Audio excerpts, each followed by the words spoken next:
Welcome to History Talk, the podcast that brings together a panel of experts to discuss current events in historical perspective.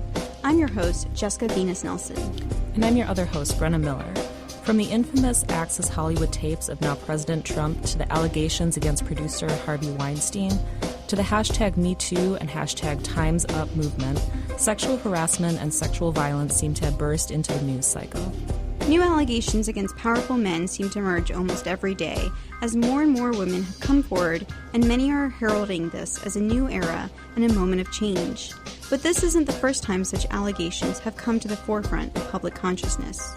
Many of the women who are raising awareness about these issues today have protested them in the past. To discuss this longer history, we've invited three experts to discuss the history of sexual assault and harassment in the U.S. and the movements to fight it. Via phone, we have historian Dr. Kimberly Hamlin from Miami University in Ohio, who focuses on gender, women, and science in the United States. Hi, thanks for having me. It's great to be here. In the studio with us, we have Dr. Martha Chamallas, a professor at the Moritz College of Law at The Ohio State University, where she is a leading scholar on torts, employment discrimination law, and legal issues affecting women. Nice to be here. And finally, also in the studio, we have with us Dr. Treva Lindsey from Ohio State University's Women, Gender, and Sexuality Studies Department, where she specializes in African American women's history, Black popular and expressive culture, Black feminisms, critical race and gender theory, and sexual politics.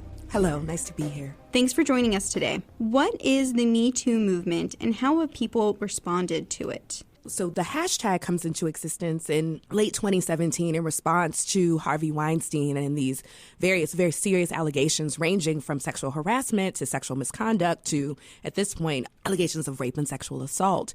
But the movement itself can date back over a decade with the work of Tarana Burke, an activist who's based on the East Coast out of Philadelphia, New York, which was really creating space for survivors to find community with each other, but also to push back against policies, against laws that were very much so making it difficult for women to come forward about sexual harassment, sexual assault, rape, and other forms of sexual violence. And encompassed in this is also a movement to create things that don't necessarily always center the perpetrators, but actually think about what's necessary work for the women who've survived these acts of violence. One thing that seems very important to think about is why has the Me Too movement, in a sense, gained so much visibility and become almost mainstream, despite the fact that it's been percolating for so long. We can't forget Donald Trump in this, that the kind of simmering frustration of the lack of response to the victims of Donald Trump who had come forward, I think laid the groundwork for the Me Too movement. And as I was reading the New York Times today about the victims in the current case against the physician for the Olympics, and 150 victims testified at the sentencing hearing. And I've been looking at these kinds of cases for a long time, and I've never seen a kind of setting where 150 victim impact statements were taken in this kind of legal proceeding. So this idea of solidarity, the idea of all people coming forward to give support, whether it's against a particular perpetrator or about the kind of story, seems to be a hallmark of the Me Too movement.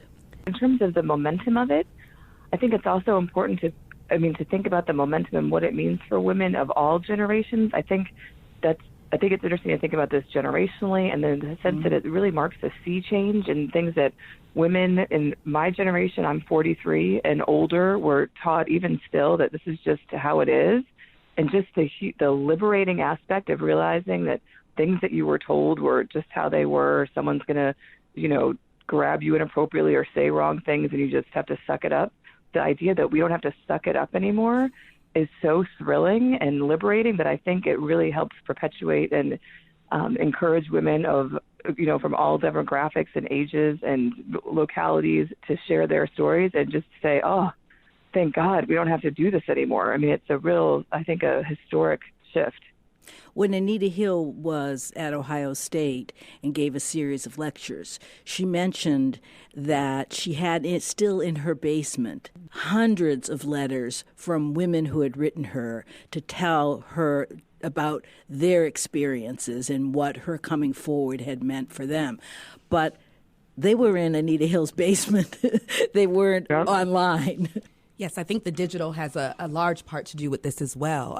When the Me Too movement started a decade ago, we didn't have kind of the robust Twitter and Facebook and other venues that we have now. And I think another important thing to acknowledge in this moment is that it gains this kind of momentum also because one of the first sites that's really coming forward about sexual misconduct in this moment is in Hollywood. So there's also this kind of celebrity, that there's this kind of cachet. In the initial inception of the movement, there was this kind of moment where you see the hashtag from Alyssa Milano and then actually Twitter jumping in to be like, hey, just so you know, Me Too as a movement has existed prior to this moment. So it's really important. And I think Me Too has always been about women from all class backgrounds, racial backgrounds, sexual orientations. I think it's really important. But it's also that we have to think about this in terms of the movement and how we build solidarity around this when, you know, very powerful women compared to some of the kind of low-wage workers, undocumented women, women who are having racial backgrounds that aren't always adjudicated equally in our justice system are coming forward too. And so Time's Up, which is the kind of counterpart to Me Too, is really about Hollywood reaching across those lines and finding ways to make sure the most vulnerable are also protected and covered in this movement too. For some, the Me Too movement seems to have sprung out of nowhere, but when did the concept of sexual harassment and these kinds of ideas even begin? So the first time you have a formal coining of the term, although, of course, you have incidents before this and women who were talking about this in various ways, whether we're talking about enslaved Black women and sexual harassment on plantations and sexual misconduct and sexual violence. But the term comes into existence in 1975 at Cornell University in response to a woman who resigns from position but is demanding that the university provide her with unemployment benefits because she was resigning because of sexual misconduct by her employer, by her supervisor, direct supervisor. So this term by this group of women at Cornell becomes this term that now spawns this whole greater conversation. You see reports in the New York Times with saying over 18 million women were indicating they had some experience with sexual harassment in the workplace. And then you start to have some language that develops around that fairly quickly, considering how slow sometimes change can be with the work of Catherine McKinnon, using the words hostile environment and quid pro quo in order to think about the different ways we talk about sexual harassment in the workplace, and also the work of Eleanor Holmes Norton at the Equal Employment Opportunity Commission, the EEOC, doing work there also to start to try and lay some groundwork for a legal framework for addressing sexual harassment in the workplace. To give you a little bit of a legal timeline, the EEOC, the agency that you mentioned, first uses the term sexual harassment in its published guidelines in 1980. And they were inspired to do so by the Catherine McKinnon book and the grassroots movement that preceded it. The cases start percolating through the courts, and the first Supreme Court decision is in 1986. It's interesting that by the time we get to the Hill-Thomas hearings in 1990, there's often mention in the press that people don't understand the concept of sexual harassment. Yet it is a decade old in terms of its legal status. The Hill-Thomas moment referred to the Senate confirmation hearings of then-nominee Clarence Thomas to the United States Supreme Court. And as part of the kind of background on the judge, it came to the attention of members of the committee that there was a number of incidents involving Anita Hill, who had worked for Clarence Thomas, ironically, at the EEOC when she was a lawyer there. So they asked her to testify about what had occurred while she was a lawyer at the EEOC. She told a story of sexual harassment, that Thomas had frequently made remarks about his sexual proclivities.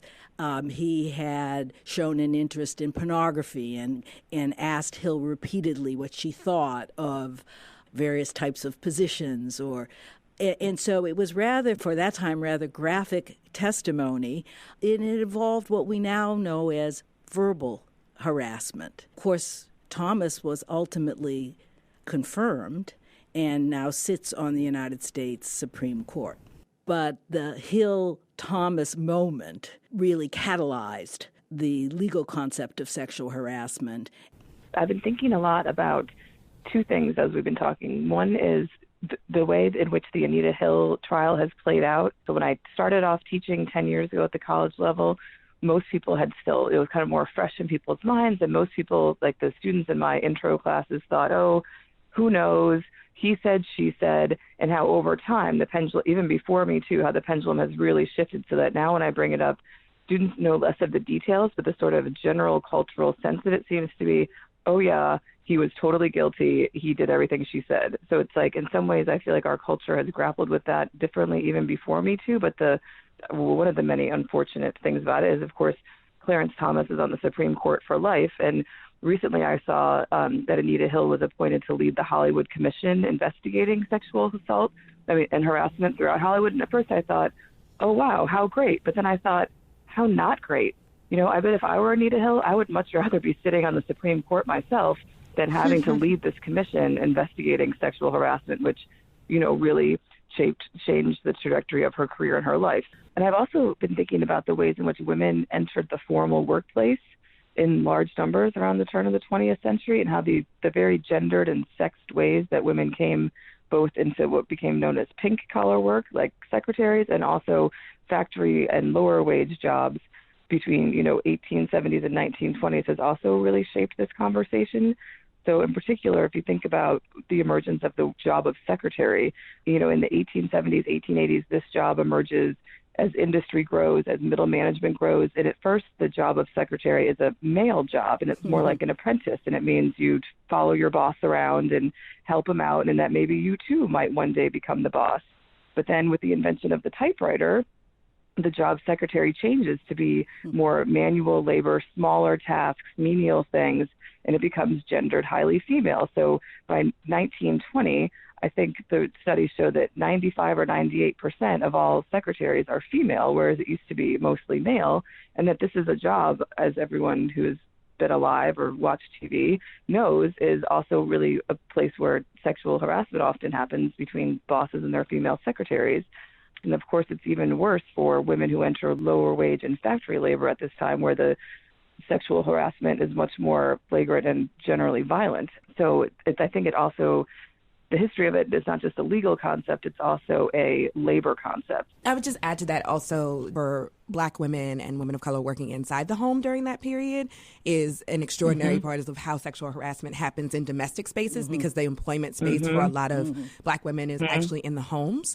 Of post-slavery, and thinking about the kind of dynamics of building solidarity in this moment are fraught and complicated, because if we think about families that have domestics, there are white women who are recognizing that this is happening in their homes, and it's not a movement around that. So I think we have to be very precise in thinking about all of the different ways that this shows up and how we address this holistically and inclusively. So a large part of it is when and where women are working. Yes. Absolutely. So it emerges in the 1970s as a term, but when do we have legislation around this? Is it just with the EEOC? Congress has never amended the civil rights laws to specifically prohibit sexual harassment. But when the Supreme Court declared in 1986 that sexual harassment is a form of sex discrimination prohibited by the federal civil rights law, Title VII. So it's, in a way, it's similar to what the court is now considering is discrimination on the basis of sexual orientation and gender nonconformity, a form of sex discrimination under Title VII, even though Congress has not yet acted. So it is interesting how sometimes you don't need congressional legislation. You have a grassroots movement. The meaning of what is sex discrimination changes, and then eventually even and at that time it was a pretty conservative court in 1986 said we all agree that sexual harassment is a form of sex discrimination. How do you think perspectives and attitudes towards sexual assault and harassment have evolved over time? I think it's been a slow process. So I think it's been maybe more like a snowball effect, whereas now with the Me Too movement, I think the impetus and the not just the balance of evidence, but the sort of emotional weight and the numbers mean that the idea that we should believe women is finally something that, mainstream Americans, men and women, are really grabbing onto and saying, yeah, maybe we should believe women after all these years. And I also think that the question, whether it's the Hill-Thomas hearings or any of the specific cases, often really involve two questions. Not just he said, she said, in which person do we believe, a credibility question, but even when we have a sense of what happened, is it something that's wrong and deserves consequences? Because I do think the American public believes many of the allegations made against Donald Trump, and yet, for a variety of reasons, are not willing to impose consequences. It's just locker room talk, right? The idea that it's not deserving of a real punishment.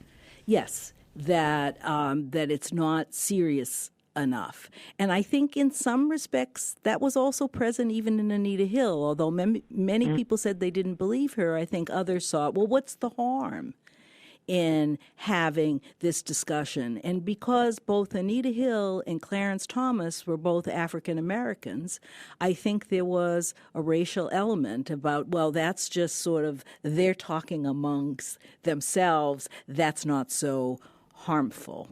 Right. And with the Anita Hill and Clarence Thomas, you absolutely have a very fraught racial dynamic. I mean, Clarence Thomas employs very racially charged language to say what was happening to him was a high-tech lynching.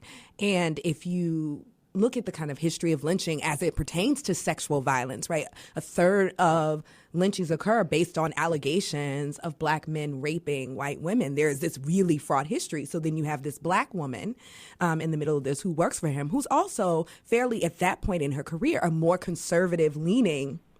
And in terms of, we think about her as a jurist in that way, working for Clarence Thomas, and that language is very polarizing. It's very invective. And so at the time, even in the 90s, you have this group of black women critical legal studies scholars who become kind of in defense of Anita Hill and start theorizing certain work around how race, gender, and the law show up in order to account for how African-American women specifically. So you're thinking about Lainey Grenier, you're thinking about Kimberly Crenshaw.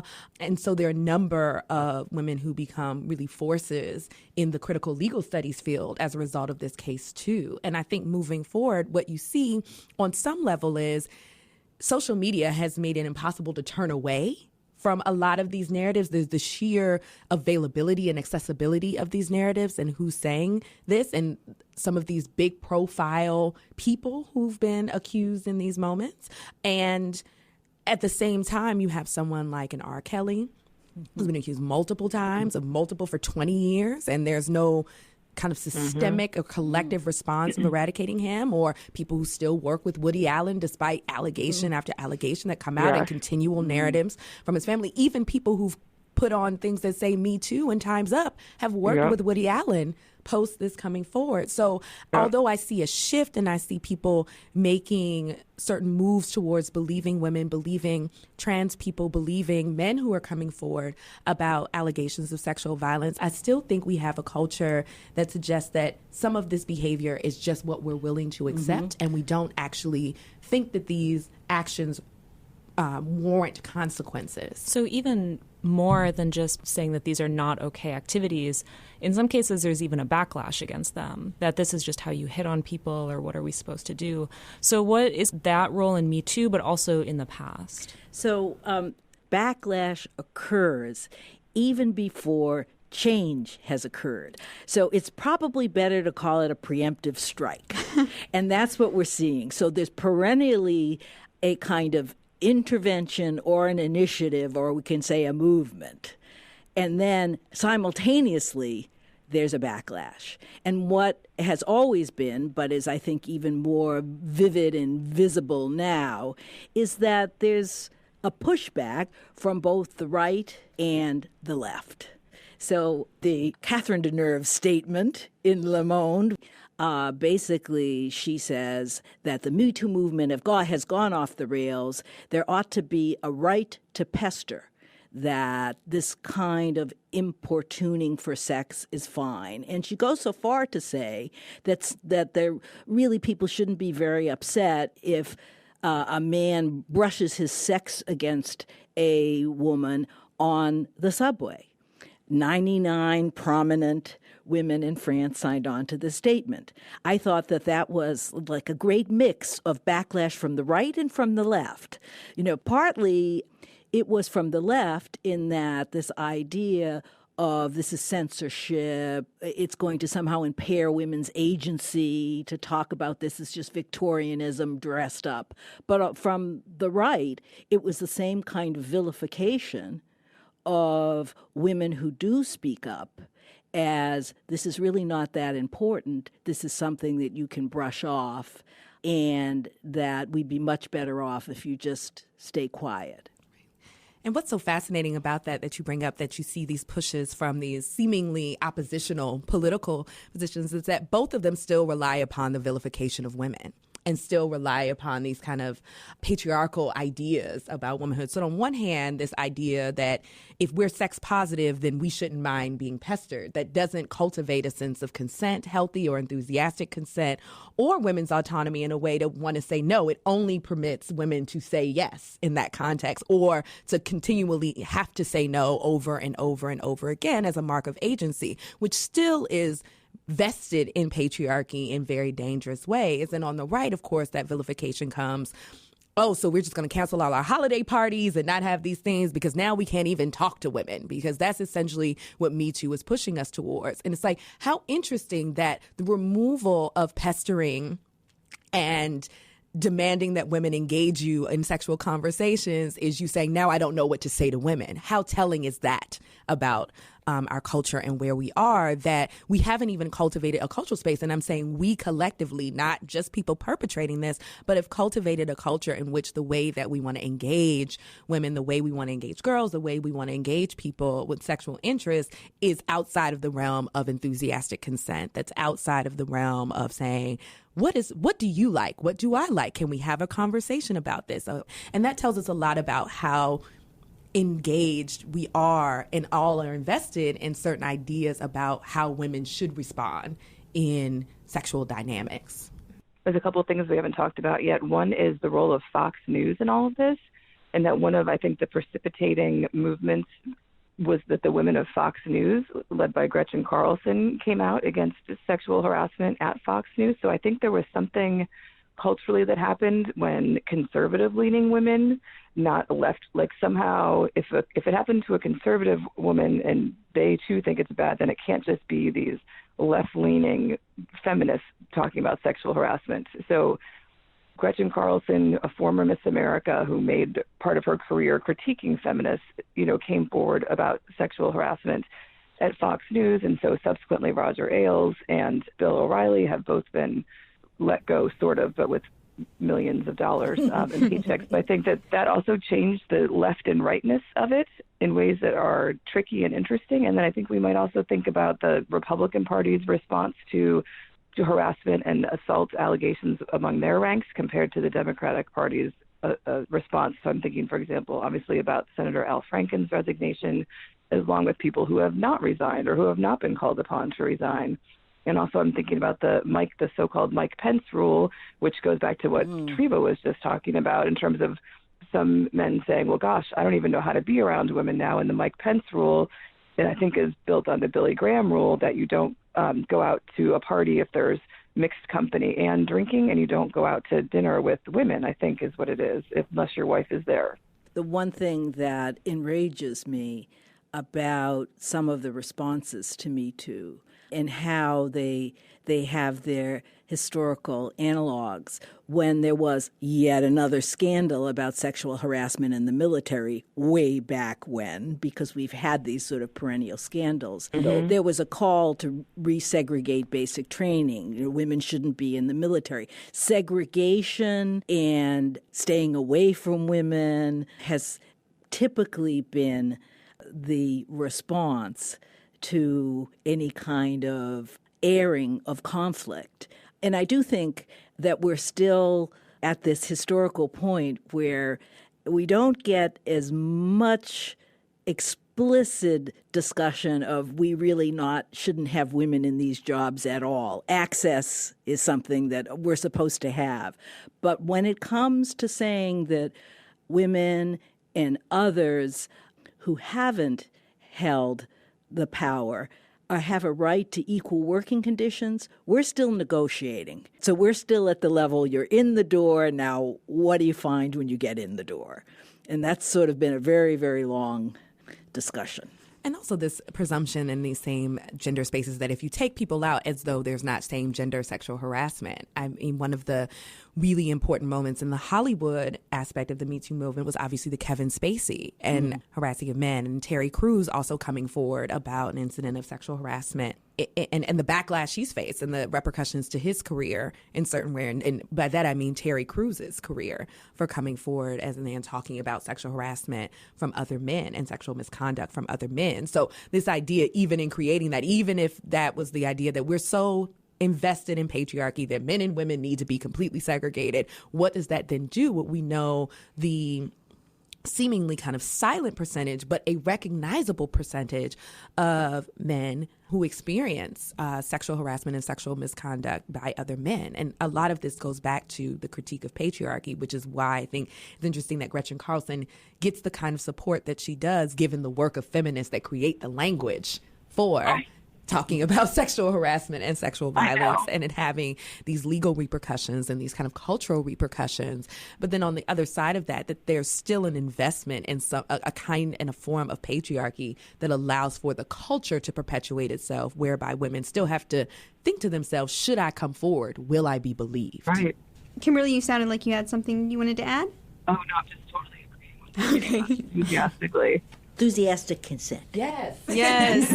See, it's not that hard to get. Why would you not want enthusiastic consent? When I'm talking to my students about this, and I get to talk about them, I get to teach Intro to Women's Gender and Sexuality Studies, and I spend a considerable amount of time on consent across the different lessons because it's so important. And the fact that I ask them when they come in, how many of you learned about consent? And it started to increase, of course, me teaching this class over the last decade, but still, it never reaches half in my class of students who've ever been taught this. And I'm teaching mostly first and second year students. And at the point that we know that students are beginning to think about themselves and their bodies as sexual, autonomous individuals is much before college, right? Happens well before college, that understanding consent before you are actually engaging in sexual activities is so important, and we know that's not happening, let alone enthusiastic consent and feeling empowered to be able to say, no, yes, I like this, I don't like this, this is where we stop. And because campus sexual violence is such a pervasive issue, as well as high school and kind of dating violence and sexual harassment in those spaces, the fact that students don't have that language, either to talk about themselves as perpetrators, as victims, as people who've been both, in these contexts. And so I think we have to do a better job educationally in building this in much earlier with consent, even from 2 and 3 year olds. When you say, give so-and-so a hug and like, go give them a hug, that a child has a right to say no, that they have a right to their bodies in a certain way. Enthusiastic consent begins very early. And I think it's interesting that the first college to have a policy to adopt affirmative consent was Antioch College in the late 80s. And, you know, their policy of affirmative consent, which looks very similar to the number of university policies that have been adopted in the wake of the latest campus rape response, was ahead of its time and was pretty much made fun of, you know, not only on Saturday Night Live, but it was held up as sort of an impossible to obtain, as ridiculous and impossible to obtain. You know, that policy came from a grassroots place in Antioch, and then it was revived for college students who said, you know, why should it be that I have to say no in clear terms and then I'm not believed? And would I have initiated it if the other person hadn't? To me, that could be easily operationalized in the law and yet is not found in very many criminal statutes, is found now precariously in the law of Title IX governing sex discrimination in education, and still hasn't found its way sort of in the basic fabric of the law. So I think affirmative consent is critical. I'm glad you brought it up because so many of the incidents, really, we have to look and say, are these non-consensual incidents? And then we have to ask ourselves, what do we mean by consent? So what does this history suggest about the future of the Me Too movement, given the changes in the past, all of these decades of movements building that we've had? What do you think will happen with the Me Too movement? And should we, I think, consider it different than yes. Is it fundamentally before? Fundamentally different from what's come before? So I wouldn't say fundamentally different, but I'll note some hopeful differences. Maybe it comes from social media. Maybe it comes from the fact that this is not just a U.S. movement now. It's a global movement. But one feature of it, the no, don't stay silent anymore, has, I think, begun to affect the processes for determining whether or not a violation has taken place. So what has in part kept sexual harassment and sexual assaults under wraps are pretty arcane contractual devices like non-disclosure agreements. So millions of these stories are kind of kept from being aired by these devices.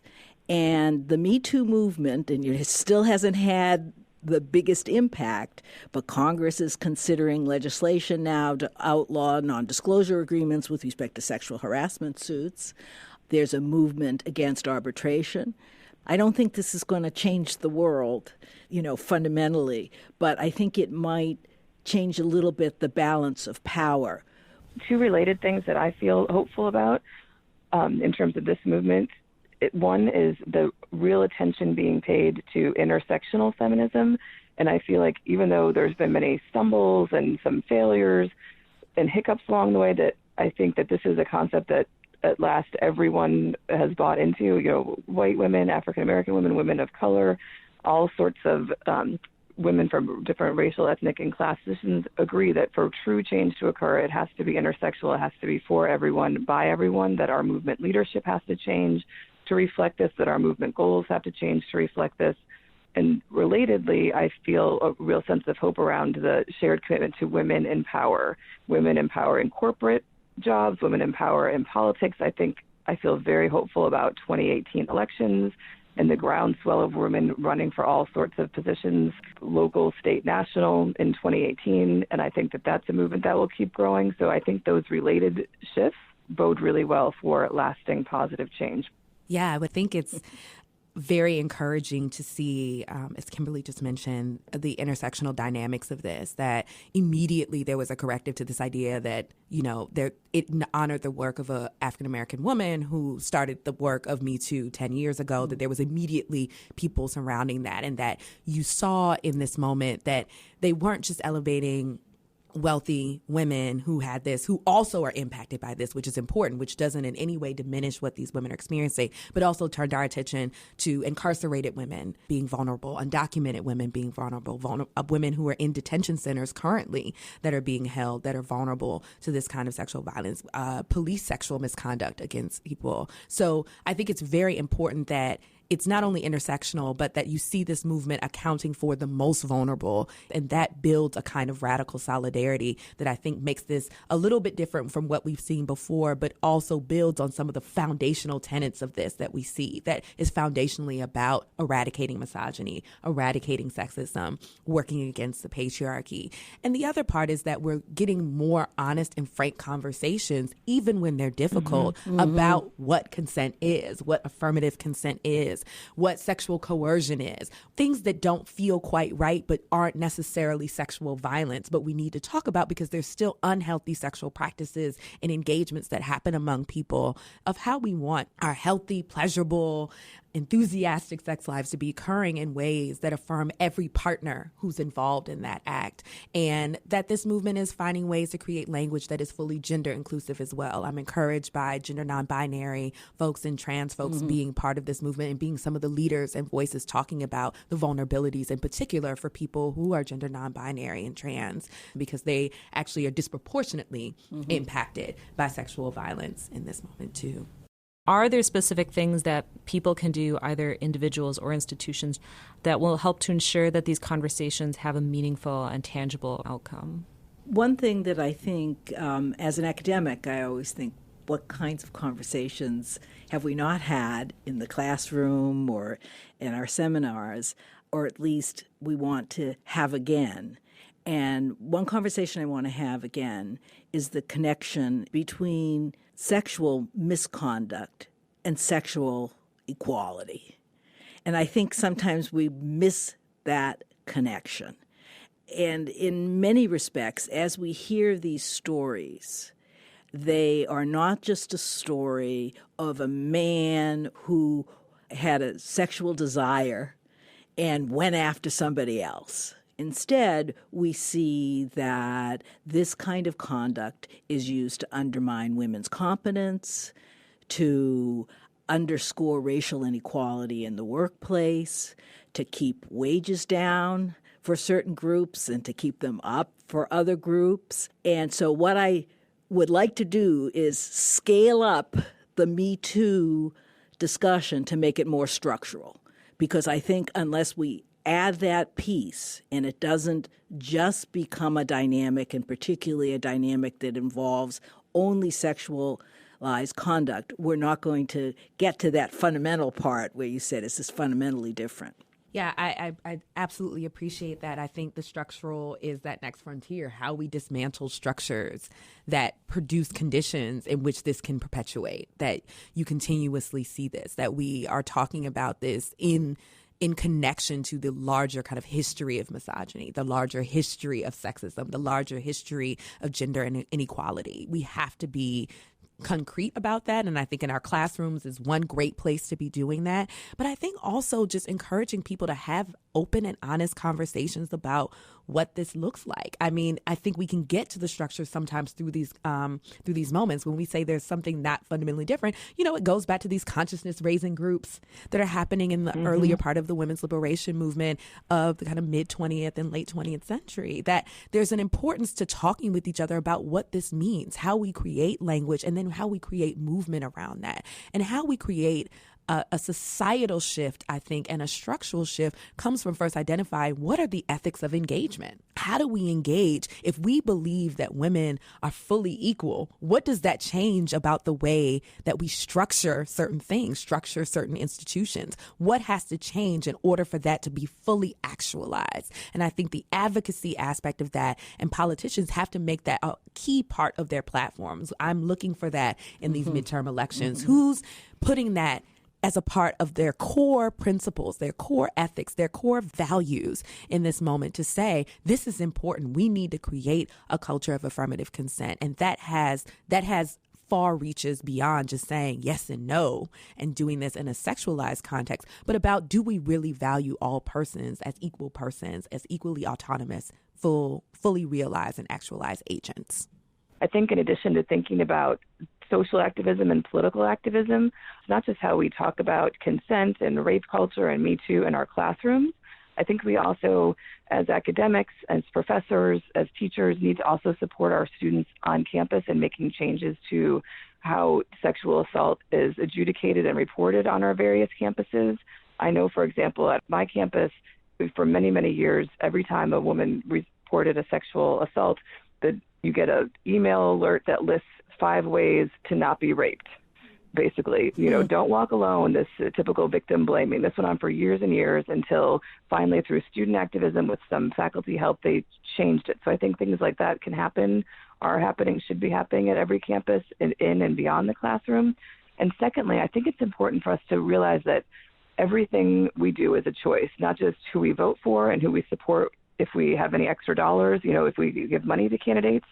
but also our choices in where we shop, what we buy, and especially what we watch on TV, on our phones, what movies we see, also sends a message. So if we, for example, stop watching shows that use rape as a plot advancement device and demand more women directors, more shows with diverse casts and diverse leadership, I think that those choices, in addition to our electoral choices, also make changes. So I would encourage us to also consider the choices we make with our viewing eyes and with our consumer dollars, as well as with our election choices.